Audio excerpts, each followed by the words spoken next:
Be very careful about what you wish for. Don't bitch about the drivers gathering those points. Here's a thing that the kids call aura. He's got it. This is our theme for the year. What's old is new again. I might just make a comeback. Why not?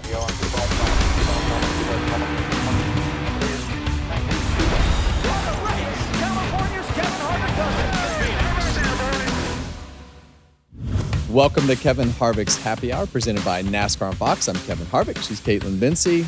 And this is an unidentified flying object over here. He does look Mamba like Smith. an insect. What in the world is happening here? Listen, Bowman Gray's this weekend. I just wanted everybody to know what they should dress like for the snow. Oh, this is a PSA. Bring your goggles. Yeah, bring your Public goggles. service Get your winter hat, a nice jacket. Just get ready to be like this. Let me with some ask you hand this. warmers. Do we think that going to a NASCAR race when it's possibly have snowed the day before? Now, we've been at NASCAR races where it has snowed and has been snowed out. I've been to Atlanta. Yeah. We've been to several places where it's been snowy. Mm-hmm. We had snowball fight at Bristol one year. That was cool. On the back straightaway. So this is not abnormal. Not preferred by any means. Definitely not preferred. Definitely not preferred. Is it different to go sit at a NASCAR race in the cold compared to a football game in the cold? Do you see it any different, or? I think so. Why? I think so because at the NASCAR race, like we're so locked into like watching the race and the things going on. I think at the football games, unless it's like when there's a caution, that's like the same as, a big tackle or like a touchdown or whatever. Everyone's like jumping around. There's a lot more moments where you're up jumping around, I think, and excited about stuff. And for us, we're like locked into watching it and enjoying the atmosphere. Hard to enjoy the atmosphere. Here's how I look at it, though. I look at it as there's a race on the schedule. If it's snowing a little bit, I'd rather it be snowing than raining. Oh, And when it's cold, you don't have any weepers because they just freeze. fair. It's just ice. I mean, I'm all in. Let's make it happen. You look like a marshmallow. I don't know if it's by the way. possible, but let's make it happen. It's giving marshmallow. It's giving vibes. marshmallow. Yeah, it's giving warm too. So I'm gonna You're pop getting this too jacket hot. Yeah, off. we gotta- don't need to plan. overheat. We got a long take it show from you. ahead, guys, because it was a very news-filled off-season. So we have plenty of stories to discuss here on Happy Hour. And what are our socials, Mamba? They haven't changed. Make sure you tell the fans where they can find us.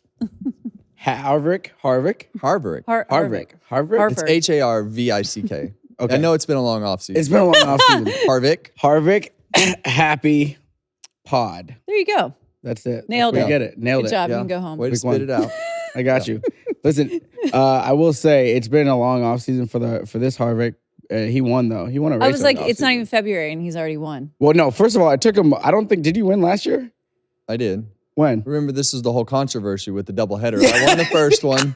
I got the trophy, and Keelan won the second one. But this one got a little more physical. This one got a little more heated. My man, we opened our Cars Tour West season for the Pro Late Models at Tucson as part of the Chili Willy. Great event. Definitely the biggest event that we've had. We had 40 cars It's awesome. show up. They had 40 super late models show up as well for their Sunday version of it. So this one fit my style. Worn out racetrack, had to take care of the tires, couldn't just be balls to the wall the whole time and just hammer down. And so I felt like I was in a pretty good spot from practice day. He qualified on the pole, but that doesn't matter. And so Detail. Semantics. my guy cut me off a couple times. I was on the outside of him a couple times. He squeezed up into the fence. I feel like he's just to the point where he knows that he can just take advantage of me. Of you specifically. Because I'm not going to tear up the cars because I know I have to pay for them. So he chopped me a little at the beginning of the race. And then I went to pass him the first time and he leaned on my door to keep me from going by and it actually towed the car to the right. And so I had to lift and he got back by me. So I was a little bit frustrated at that point. And so I knew I was way better. And I in my mature status at this point, I felt like I just need to pass him. I don't need to tear the cars up. So I drove in there, kind of slid up, and he moved me. And I was like, my wires crossed at that point. I'm like, okay, buddy, today is not your day. Today's the day. I went and I said, I'm going to show you exactly how you're supposed to do a bump and run when you don't want anybody to get back to your bumper. Yeah. So I shot him up the racetrack and off we The rest went. is history. The rest I is mean, history. the right front was almost shot into the fence up there, but he made it work. I would have been okay with that too. Your interview was hilarious after. You're like, yeah, almost put him on the fence, but I would have been fine with that. Like, Hey. that was awesome. In the end, that's how other people are going to treat him. Like Yeah. if you move him like that, somebody's going to get back to your bumper. So those are the real life consequences that you gotta learn sometime. How was the rest of your off season? What'd you do? Oh, we had a daddy-daughter dance last saw week. So that. Piper and I went to the daddy-daughter dance. We're sweet. moving, so our whole life is in chaos right now. Moving So is the worst. moving is awful. I Everything in my house is in boxes right now. So between everything getting started with Fox, I had to go to LA for our seminars for NASCAR on Fox season. Kaitlyn went to the Snowball Derby and won the Snowflake at the end of the year. So we didn't race from the end of the Snowflake until we went back to Tucson. We did take a break. So that was nice just to be able to kind of relax and enjoy Christmas and New Year's. So we went to a few football games and watched the Panthers into the playoffs. Yeah. So that was fun. Great for the community. They played a great game and didn't look like fools out there. Didn't look like pushovers. They looked like they belonged. Yeah, And they did so- look like they belonged. So that was fun. So we tried to do some normal things over the off season. Kevin had a robust off season. How was yours? Mine was pretty low key. Yeah? Yeah. So hung out with my parents. I moved my parents to the Denver area probably a few years ago. Denver, So- North They're like my Carolina. North Carolina. neighbors. Yeah, I North live right Carolina. near them. Yeah, pretty close. So I think like that's been a cheat code, honestly, for me having them so close because I can just zip up to them. Because 15 hours away. It's So you don't live in the basement. No. I bought He them lives on this his house. own. Yeah, I live But on my own. parents They live do. on their own. I mean, I had to ask the question because Now- I didn't know if you moved back in, like, hey man, this house is nice. I'm gonna move back Listen, into the basement like every other. Millennial. I would save a lot of money. But I will say, my mom does meal prep for me, so she cooks home cooked meals, Yeah, I did. which is notice. awesome. That's cute. I got a trainer, my boy Thad. Wow. Yeah, Thad yeah. the trainer. When do you start? I started in October. You I can't didn't tell. say. I said when do you I start? know you can't tell because I got a baggy You shirt had to on. know he was going I to know. come I at you see. I with try to just something. ignore those things, but he's big Got a into new his look. fitness. You're all Yeah, we got to start the All new trimmed year. up? Yeah, well, I'm trying to get more like you. yeah, Yeah, Baby face over there. clean, yeah, baby for face, you. clean. clean and fresh. Yeah, that's Okay. right. What about you, Like it. KV? I spent a lot of time with my kids. I went to the Beautiful. mountains a lot, Western Mm-hmm. Carolina, because I like to give tourism back to that area as they're still kind of recovering from the hurricane. So I went there probably 4 times, honestly. I love it up there. And while I was there, I went to an antique mall where there's a bunch of different like vendors set up inside. That's where old stuff is. Well, It's an antique store, of course. Okay. yes Just and making no. There was one specifically that had a bunch of racing die casts. And I honed in on, I saw Harvick, the name popping out of the corner of the box because it was kind of tucked back. Went and it was the ET car, which my son loves racing and he also loves ET. So this is a match made in heaven. So I gave it to him and he's so excited about it. It's a very cool paint scheme, Kevin. Does it bring back some It's fond a great- memories? No, that's a great picture. Yeah. And I love the fact that that car is still in existence. That was a great promotion. Back in those days, they probably made 100,000 or something of those cars. And I raced one on Friday. That was the weekend that I jumped over Greg Biffle's car. Yes. Oh, is Yeah. that Bristol? He crashed me on Saturday. I looked all this up. and yeah. and so that was the Sunday car. So we ran them back to back, and that was the promotion of the relaunch of the 20th ET movie. anniversary, That's right? cool. Was Yeah. the other car red? You had 2 ET was. cars. Yeah. Yeah. Well, Wow, my son Caitlin's loves it. locked in already. Listen, we are fans of ET and Kevin and racing in our house. So we look it all I'm, up. I'm glad to know that my stuff is nostalgic and living in the antique stores. You're a classic I now. tried to Yeah. comfort Kevin on this by saying there are a lot of I young love it. drivers who are also in the store. Yeah. And not saying he's not young, but just He's not young. clarify. I'm not young. He's I'm not 50. young. I did turn 50 Yeah. over, I don't think that's 5-0. old. over the off season. I'm not saying he's old, but he's definitely not young. You I know? feel Very good, though. sprightly. Yeah, didn't you just go to you got your annual checkup? You got to Oh do the- my God. I did. check your dipstick and everything. Surely we 50s don't need to talk about 50s this. 50's a different type of physical. That's for sure. A little more uncomfortable. Little more, but Necessary, but uncomfortable. everything checked out. Yeah, everything. Guy's in a 37-year-old Man. body right now. That's He's right. fine. Episode 2, things are already going haywire on this show. No surprise there. As I mentioned at the top of the show, lots of news in the off season, and I have been never happier to share the first news item we're going to talk about. And it's NASCAR reaches a settlement with 2311 Racing, Front Row Motorsports, after 2.5 years of negotiations. Thank you, Jesus. This went on. Yes. I mean, what a nightmare, for the guys that the way that it all worked out for the teams in 2311 is I feel really happy for the teams that they got what they deserved from the evergreen charters to being able to know that they have invested in something that they're going to get to keep. Makes complete sense. I hate that we had to go down the road of everything that we went down with everything that came out in court. I was watching all these court cases going, oh my God, I am so happy we don't have to report on this every week. But how do we cover it all when we go back? and it's over though. So at least we can summarize everything that went on. But I'm happy it's over. I think that it obviously resulted in a lot of things that have changed since the lawsuit happened. I think that when you look at Michael Jordan, he's done this before with the NBA and putting up the fight and fighting for the teams and doing the things that they did.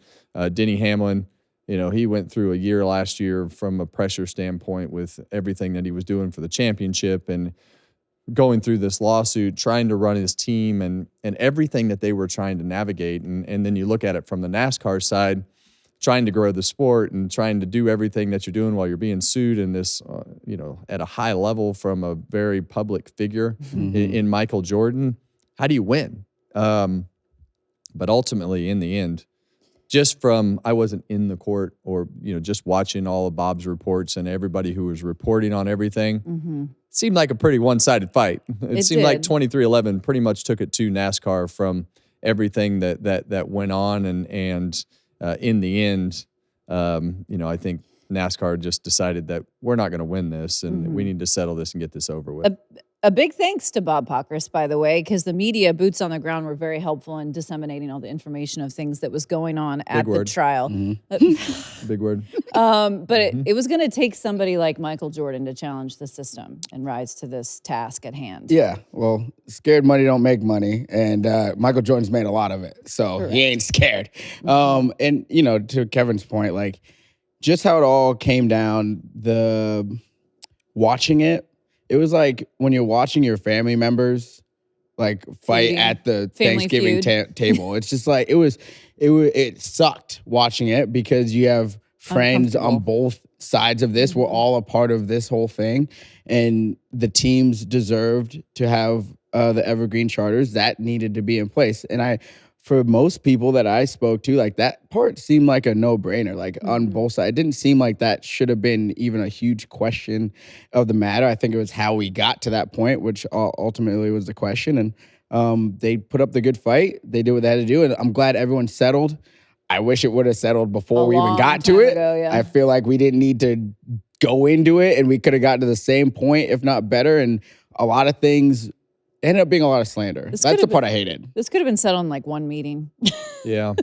Both parties seem happy, though, with the outcome, which I think is a positive. Well, I did like the fact that they stood up there together and gave the closing solidarity statements of everything of trying to move on. Yeah. Now, in the end, I think even when you look at it from a 23-11 side, when you look at trying to hire employees and doing all the things that they were trying to do, I think there was still a lot of question marks of, okay, is this team actually still going to be here when this all gets done? If they lose, I don't want to go to work there right now. So I think there are still things that from a team standpoint, 23-11 is going to have to build back up, because I feel like they probably missed out on the opportunity of hiring some employees along the line because of the fight that they were in.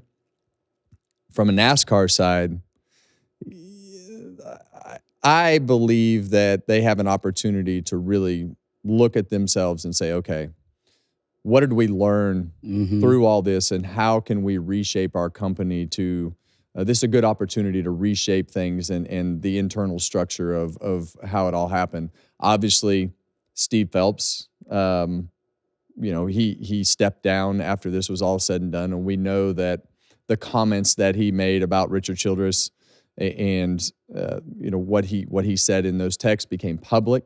I think we all talk a lot about our friends here and there that you might text some things that you probably don't mean, but in the end they came out in the court of law and they became public information. And I think Steve has done a lot of great things in our sport, but I don't think that from a fan's perspective, they could overcome the fact that he said those things about one of the most iconic figures in the sport.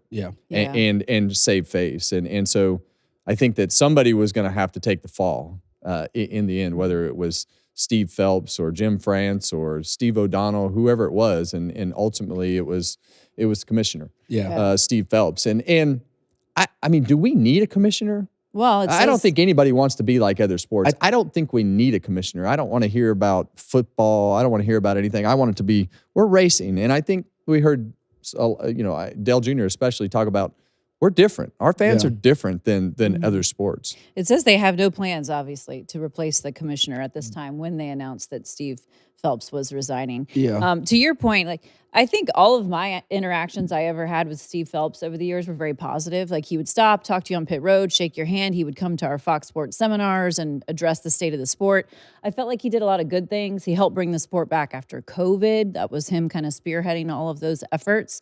But I think once those text messages were brought to light, that version of him did not align with the character I had seen the whole time I had known him. It didn't even seem like the same person, to be honest. I mean, I think we all got to remember that people are human. Like, he is at the high level, and those are things that you definitely can't have it out there, right? That's not good. But human emotions happen, and sometimes there's ramifications for those things. And we all have in our phones text messages to people that we probably shouldn't say, because in case that it did go out, like, it's out there, right? So note to self. Yeah, no, I have completely changed how I start texting people. We'll text a lot nicer now. If I have something to say that's like maybe borderline, I'm making more phone calls now than I was before. But to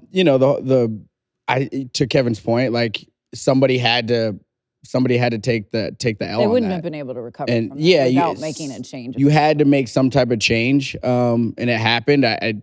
Steve has always been a really great guy to me and supporter of me, and we've had great conversations and about where the sport was going. And I think he genuinely cares about the sport, and there was a lot of good things that he did, a lot of great things that he did. So it sucks that we're losing somebody, but at the same time, when stuff like this happens, right? And it's a chance to really look in the mirror and be like, okay, this kind of hurt.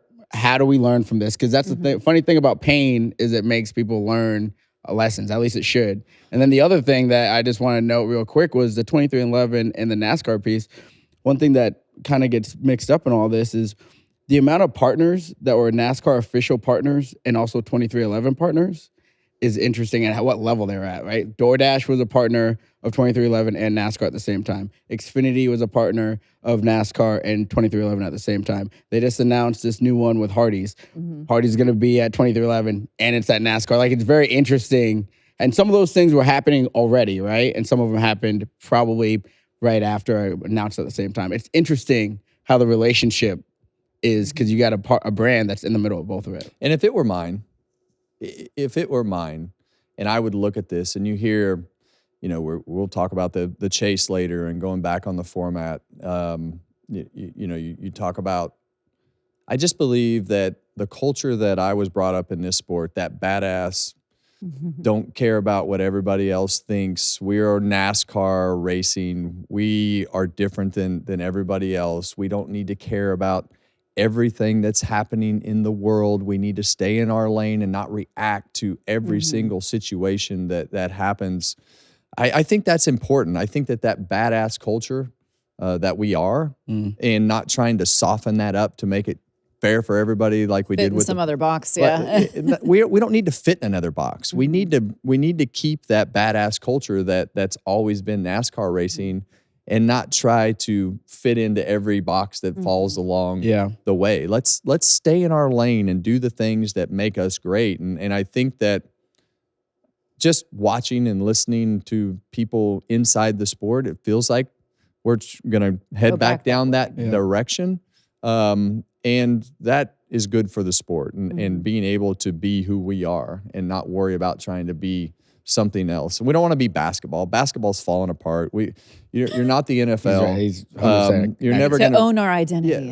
It's simple. It is the most simple identity ever. All you have to do is fire the cars up, go on the racetrack, and put on a race and just be yourself. And it's just not to overcomplicate things. But I think that culture needs to live from the top all the way through the PR department, right? Like, let's not worry about what somebody else did. Keep it simple. Keep it in our lane, and don't get out of the box too far. And I think we're better off trying to just be ourselves. I think it's okay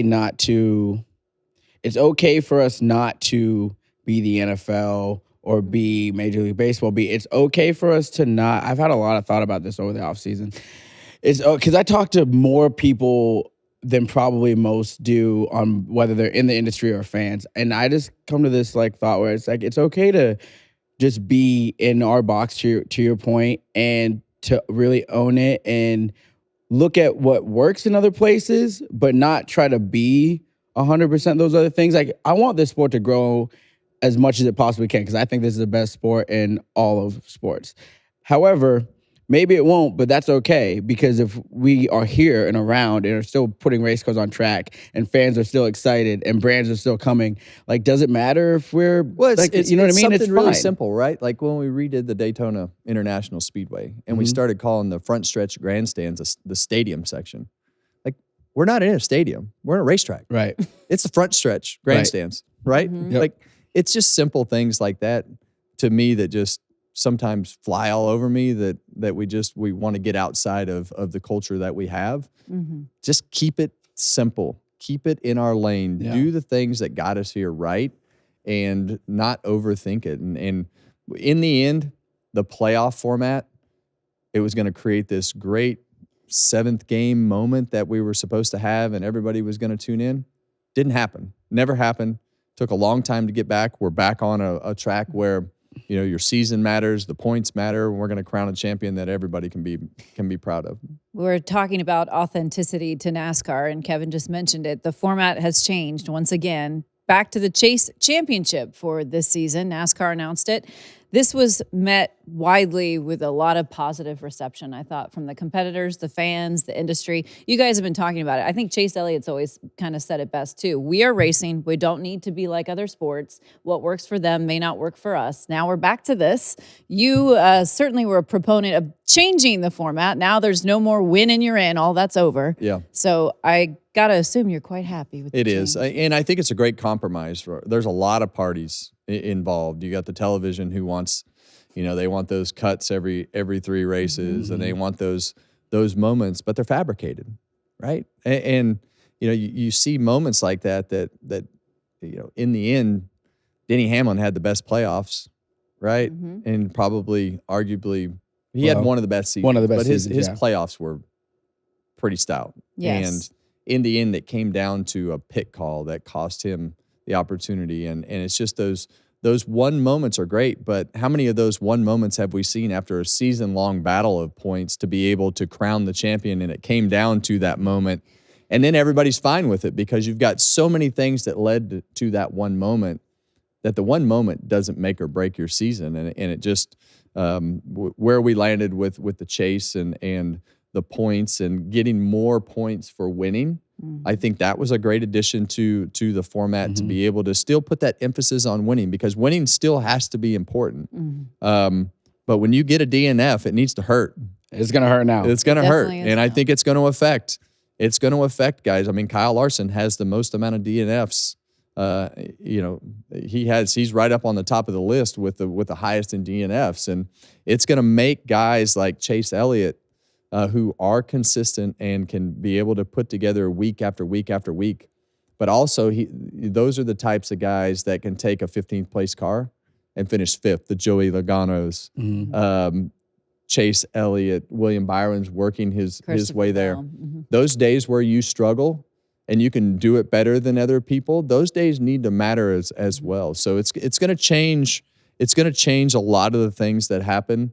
You think back to all those moments where Cliff Daniels was trying to figure out how to get his car back on the racetrack. Think about how many teams didn't do that. And now getting back out on the racetrack after you crash and getting those 1 or 2 spots at Talladega or wherever you might be to gather those points, the whole thought process is a little bit different on a lot of things that go with this format and how you race. And as a competitor, that's what you think about. Okay, I only race to the format. I don't make the format. I don't care what the format is. I just want to win. And now there's a lot more of those thought processes that have to go into place on those moments that are going to happen time after time after time, quick. week after week of things that are going to happen. Don't you think it's going to be harder? I mean, in years past, we'd see people win and then they disappear for weeks, maybe months, not really doing anything. Well, Is this making the it whole harder? win and you're in thing at the beginning of the year, you can't just start working on your playoff cars. No, it doesn't work Right. like that. Now it's No. a totally different Because game. if you're in the past last fifth or format. sixth when you get into that playoff format, you're done. Unless you have a Tony Stewart type chase, his where run you with win 5 of the 5. 10 races. That's the only way you're going to claw your way back into it. Which that's the part that's great about the format is you still have that opportunity if you win 5 out of the 10 races that you can claw your way back in. But man, if you're much outside of fifth or sixth by the time you get to the chase, you're going to be in big trouble Yeah. as far as winning the championship. Yeah. No, I mean, I think as I've sat on here time and time, I didn't No mind. more bright lights, buddy. No. The lights are brighter now. Oh, lights are Well, brighter. lights are I bright. love it. The Now they're stage- bright every week. Now, They're yeah, the bright stage- every week. So yes. like they were bright before, but now you really better not mess up. Yeah. Do right? not dim Like- these lights, people. Like now you can't just come back the next week and get all those points back, I think right? she threw it right at you, didn't she? She tried to. She threw it. She tried threw to, it right over there. but the stage is still huge. It's more so now if that's what everyone wanted, which is what they wanted, which is cool. Yeah. I'm fine with this change. I honestly, again, to your point, I'm a racer. I don't care about what format it is. I just want to win, whatever we're doing. Yeah. And I think like the people that think like someone like Joey Logano this isn't an advantage to him because they're like, well, he runs 17th. Okay, well, if he runs 17th on average all year and the guy that's the best average is 12th, I mean, what are we really talking about now? Who's it hurt the worst? Who's it hurt the worst? I think Larson has to figure out now he can't send it. Right? Yeah. He can't send it every week. Chase Briscoe, I think, is in that same little he was pretty mentality. consistent, though. Yeah, but the he's not scared. playoffs. Like the guys that aren't scared and their risk versus reward, they were willing to risk a lot. Yeah. I think it hurts them. Like someone like a Blaney. SVG It helps. in my mind. Oh my God, SVG's. It's gonna be tough because I mean, they built that whole program around winning this your format. right, Yeah. and now he needs to. Their cars have to be better. We'll get to And he them. has to Yeah, be for sure. better because of now he has to run the ovals. The whole thing matters now. Which he was starting to improve on those. Yeah, I he could was see getting some better. improvement there. But now everybody's gonna be in a different mindset, and I also think it's gonna affect the end of some of these races as well because when you're chasing someone down, maybe it's like, do I really want to send it down in there? Maybe get loose underneath them and wreck. And then all those points that we just accumulated are junk, right? Like those moments are going to change. I think back to that's the funny part about this cycle because you look at this Chicago street course going away, right? Going back to Chicagoland Speedway on the oval. Obviously, a lot of rumors about the Roval going back to the oval. I mean, Yeah. So I think that, which I don't disagree with any of those changes. No. I think that, but when you look at those moments where people get out and say, yeah, it was a great points day, and it used to just drive the fans through the roof. through the roof. And so remember, be very careful about what you wish for. Hey, he said it. Remember that. Don't bitch about the drivers talking about Points. getting out of the car, gathering those points, and having a great points day. So there's a catch-22 in all scenarios, but Always a caveat. it is part of the game. You have to be able to manage yourself, and it can't just be throw it all away. I never like to just throw it all away, hoping that you could just have that one win because there's more to it. Now you could still win, but it's not just the drive in there and slam them scenario that might cost you points. Let's show some specifics of the format that they've announced, because also worth noting the 25-point premium awarded to the regular season champion as well. So here's some different pieces to this announcement for the chase format. Yes, as we've talked about, it's going to change a lot of things, the way these teams approach their Sundays. One thing that a lot of people I saw in my exchanges, they thought 16 drivers was too much, and I think 16 is fine. Here's the thing I like about 16. I don't mean to interrupt. No. The thing that I like about 16, if you've had a shit season and you clawed your way into 16th and you're on a roll and you can finish 5th or 6th in the points, that's a massive difference, and you'll earn it. I like the fact that you got to earn it, and you can't just get that one win, have a couple of good weeks, get yourself into the playoffs, and you're just locked in. The guys who aren't running good at the end of the year, the whole year matters. If you're not running good those last 10 weeks and things aren't going good, and another guy's hit on it and surpasses them in the points, it gives you a room to improve yourself off of running good. And if, to your point, if you're on that trajectory and you're 16th, now you have an opportunity to be like 5th. You know, you might not make it all the way, but like you can go into your partnership meetings at the end of the year and all these things. Be like, look at the run that we put on. We figured some stuff out mid-season, carried that through. Next year, we're going to feel even better about money, it. baby. It's about the money. We're talking about sponsorship dollars, but with the charters, the 16th to 5th in from a charter worth over the 3-year average of what you're worth from a charter standpoint. 16th to 5th is a massive difference in what that charter is worth. So new format announced. Well, what is old is new again, I guess. Somewhat. Yeah, do you wish you were still racing? It's like going Kevin? to the antique store. You know, you see some stuff there, you like it. I might just make a comeback. I was wondering. Why not? Right? Tony's doing it. Yeah, I mean, Tony Stewart's going to drive the truck race at Daytona. Shoot. Why Come on, not? Kevin. Talk about What should we race? I'm starting to get the bug again, I think. Phoenix? Phoenix? In what? An Xfinity car. Cup's O'Reilly. Cup's O'Reilly too much series work. car. What could I just get in and drive? O'Reilly series or the Craftsman trucks. Let's do Craftsman trucks. 'Cause it's I on would Fox. love that. Please make sure it's a race I'm on. Let's do that. When's the last time you won a truck race? I don't know. Those bodies must have been way different. Probably the last. I think I won.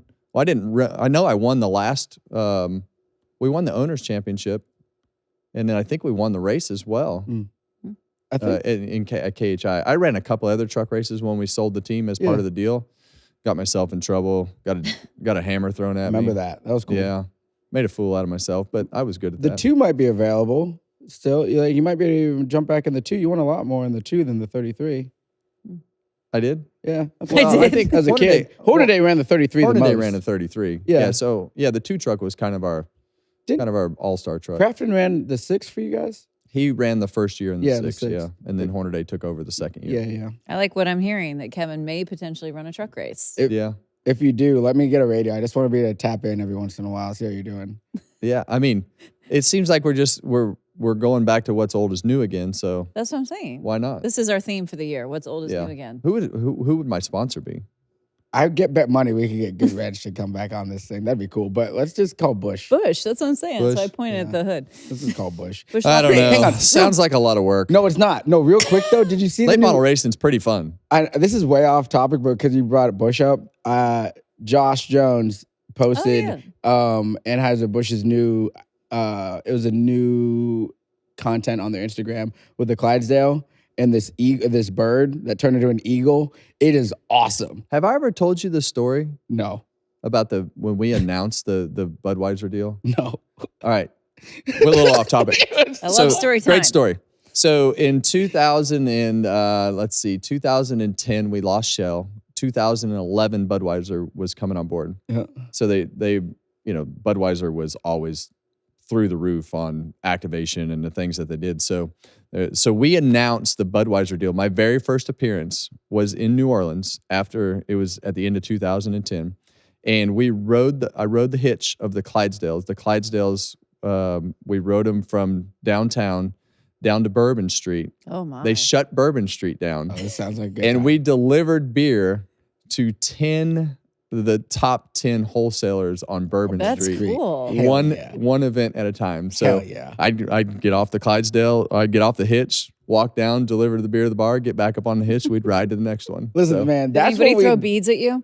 huh? Did he even throw beads at you? No, he had to throw a beat. Yeah. Yeah. Bourbon Street's wild. I've been there. I've been there one time. I think we should have a NASCAR race somewhere in New Nearby? Orleans, nearby. I think Louisiana? that'd be a time. Yeah. That'd be a good time. That's a good story. I'm surprised you haven't told us that one yet. Well, I remember you got- things randomly. Listen, you got to kind of shake. You got to shake the bag, and then you see Yeah. what falls out. Because Kevin, he's antique. He doesn't know exactly. Oh They're not my. all. I think I've told this. Did I tell the story about the first race that we won at SHR? No. Yeah, so they used to give me a credit card, and my job was when I would go to the bars, I would just buy drinks for the whole bar. Yes, you have told this one. So we went there and we bought 2,200 Budweisers for the whole bar in Vegas. At Vegas, and that was our celebration party. Yeah. Can we do that again? Don't you still have like a Busch Light card or something? I'm sure we could arrange it. I'm sure he's. Can we do that? We could arrange the Busch Light car in the late model somewhere before. I'm sure that we could probably figure that out. So one more thing I want to ask while we're talking about the points and all that. We've talked about who we think it will be a disadvantage to. Who do you think could be the one with an advantage with this format? I mean, the guys with experience. I still think it's going to be the Denny Hamlin, Joey Logano. Yeah, give me five. Yeah, I'd say Hamlin, Logano. I think Blaney is. I mean, he had a little spell at the beginning of the year last year where he had some things go wrong, but he's usually super consistent. So Blaney, I think William Byron has ventured into that category.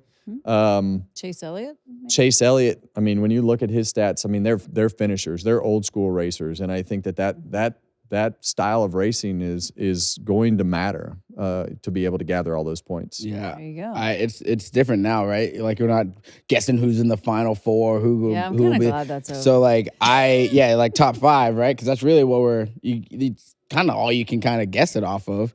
I would look at Blaney. I would look at William Byron, and mainly because those two guys have been perennials at the end of the season anyway. And then you got C. Bell. I think that cat is hungry, and that he was one of the biggest proponents to a change. So he got what he asked for. But you can't have those blow-ups, right? Like, no, now you can't have them. You just can't. You can't have those weekends like we talk about with Bell and some of these guys. Even Byron. You can't. Yeah, you can't have those moments where the wheels fall off and you finish 20th. If you have if you have three finishes of 25th or worse after you've had a top 5 day, you better be winning.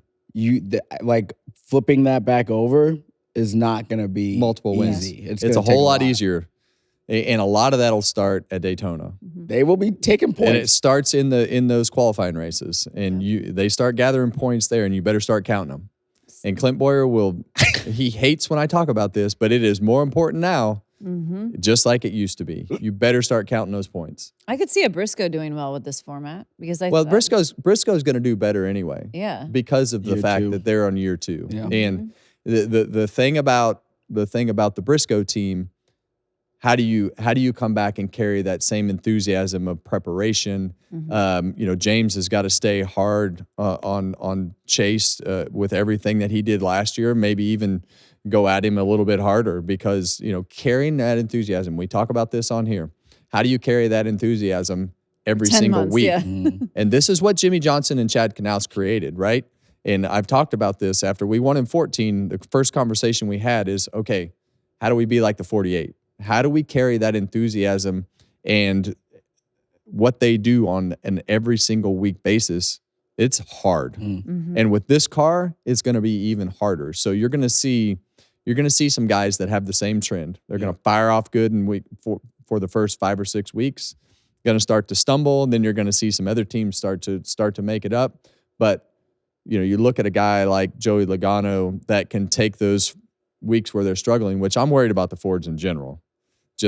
I think Blaney has carried the torch, but the guys that can carry their team to decent finishes until they get things sorted, those are the guys that you got to look out for that keep themselves in the game. I'm really looking even a guy like Brad Keselowski. Yeah, I'm really looking at what this does for Kyle Busch. I think this is probably a better situation for him. Better, like because they weren't perennial winners, right? Yeah. And he can still put the car on his back and create that. And now that it's about points and not about, well, if we don't win, we're screwed anyway, that might be a better situation for him. And 23-11 last year, Tyler Reddick the 45 was not the same 45 that we saw the year before. Yeah. Bubba Wallace had a lot of speed, but they couldn't finish a lot of races. They finally won the Brickyard.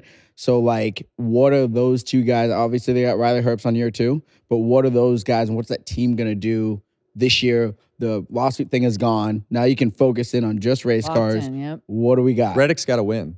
He was brought there to win, and not winning is he's at the point where it's a failure. It's a little alarming. Yeah, and Kyle Busch winning for our sport would be massive. Oh. It'd be great for RCR, but for our sport in general, Kyle Busch to get back into victory lane, I don't know. is new crew chief coming in, restructuring, Mike Dillon back at the head of the operation.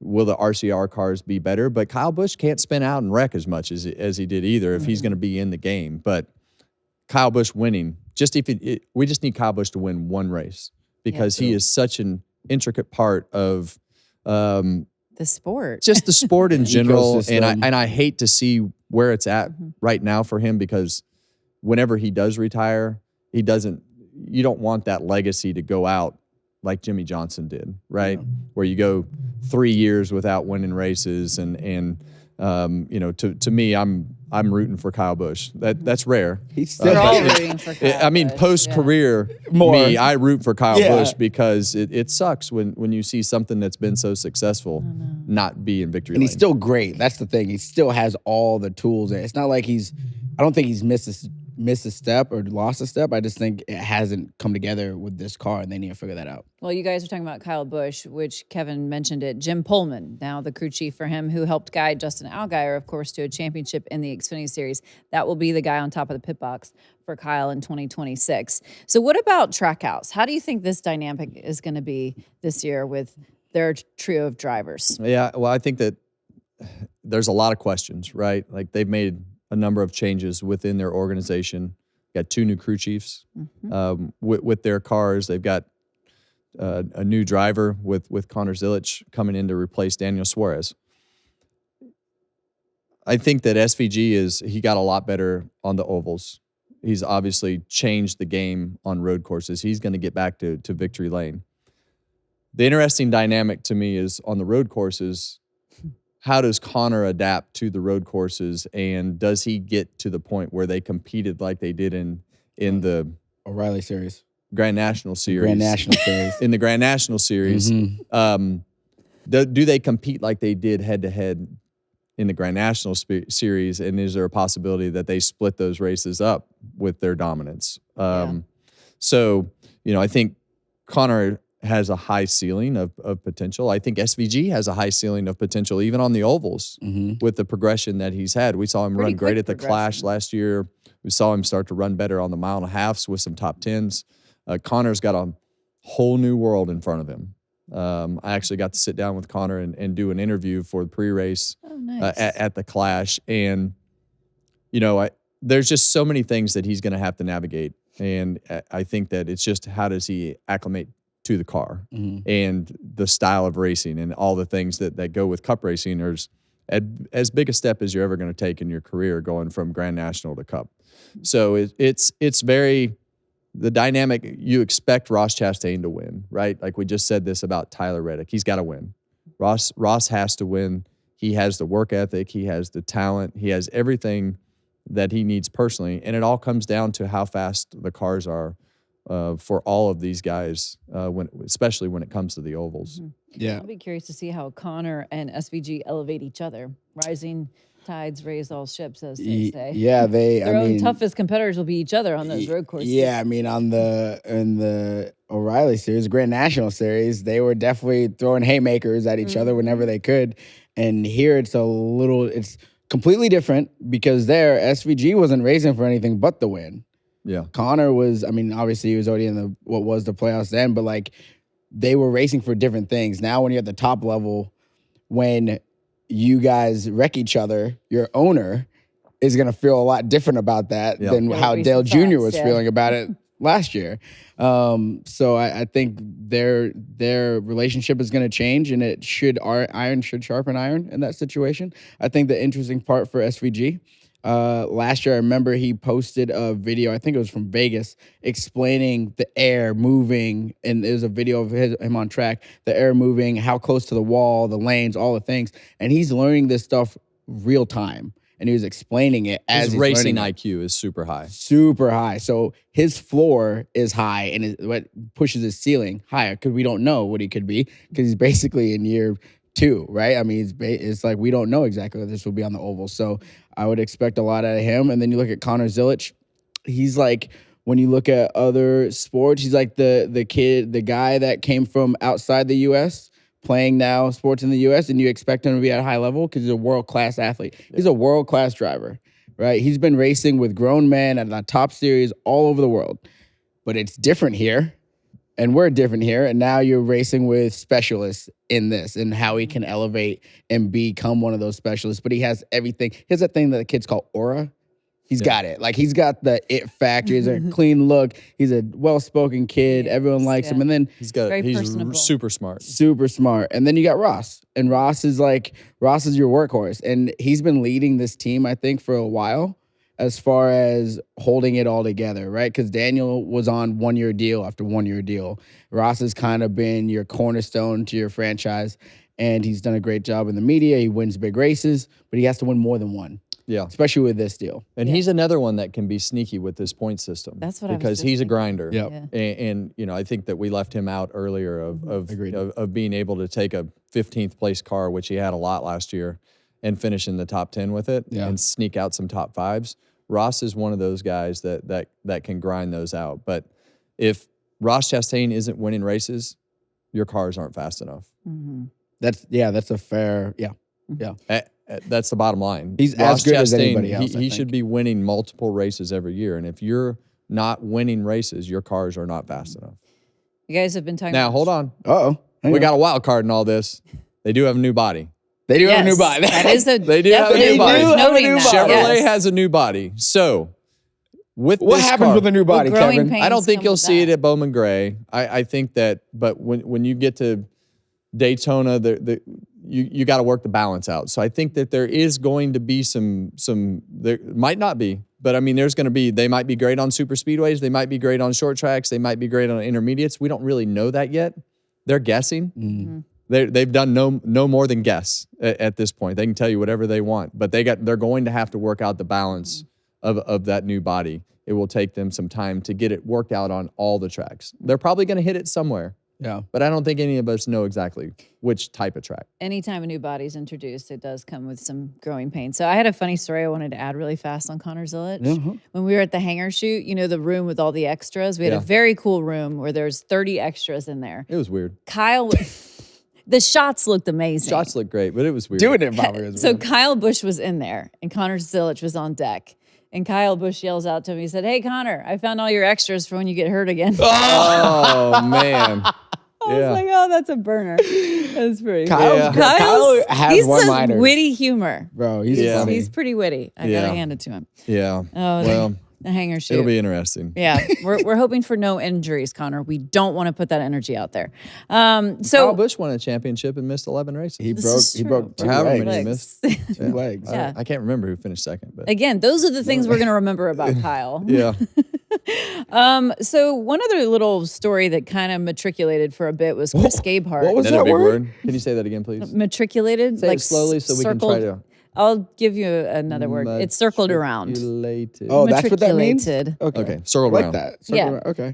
Was Articulated. Chris Gabehart potentially leaving Gibbs? Obviously, Yeah. he's been an integral part for quite some time. Yeah, I mean, Chris has been a huge part of the 11 team.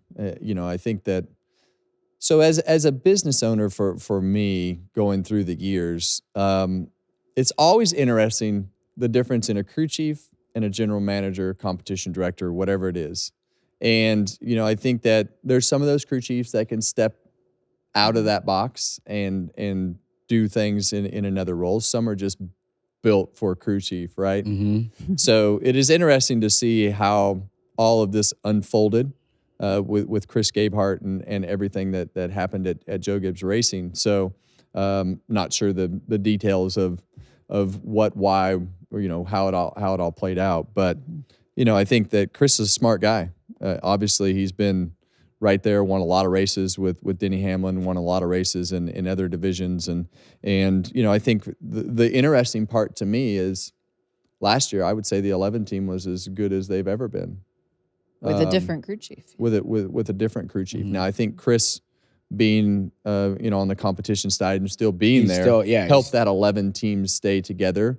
But those guys did a phenomenal job. So very interesting scenario to see how it's all cycled out with Gabehart not there anymore. Yeah, I mean, that's probably as big as news as Rodney moving from Spire middle of last year. I mean, like when I think of the crew chiefs that have been around and are renowned throughout the garage, like it's Rodney and Chris. Like those are the two guys, and so it's gonna be a loss. How it's a loss, we probably won't really know until the season gets going and see how that works. And we also don't know where he's gonna end up or what he's gonna end up doing. So he's kind of out in the ether. And it's February. It's February. Like we're going to a race this weekend. Yeah, you know we're gonna what I mean? race. And he's one of the most talented crew chiefs of like in the sport, and he's available. So who's gonna write the check? You know, who's gonna go get him? Somebody's writing the check. Someone's writing the check. So real quick, because I just mentioned Rodney, the JRM team, what they have from a driver lineup over there is absolutely bonkers. I'm so intrigued. I know that the driver lineup, but just from a personal standpoint, because I know Rodney so well, just him working on what we raced so well, with that style of car, somewhat in the Grand National Series, is very intriguing to me, and just what he thinks of the garage and how it functions and the style of racing and having multiple drivers. I can't wait to see and hear what he has to say, see what happens and hear what he has to say out of the racetrack to hear his experience. That's going to be very interesting. It'll be like, I would have to imagine, I'm excited to see what he says. I think it'll be like what Parker Kligerman says, classic stock car racing is where that is. And I think he'll feel probably at home in that space. He's got... At what point does it become classic? When there's a gap between what you're doing and what you're a classic. Yeah. You know? Like Keelan's new, you're a classic. Yeah, you're a classic. What I think Rodney has Carson Kvapil and Connor Zilic. That's right. Ooh. And then in the 88, which is almost all HendrickCars.com, from what I understand, is like all their Cup guys, and Raj has like a half season in it.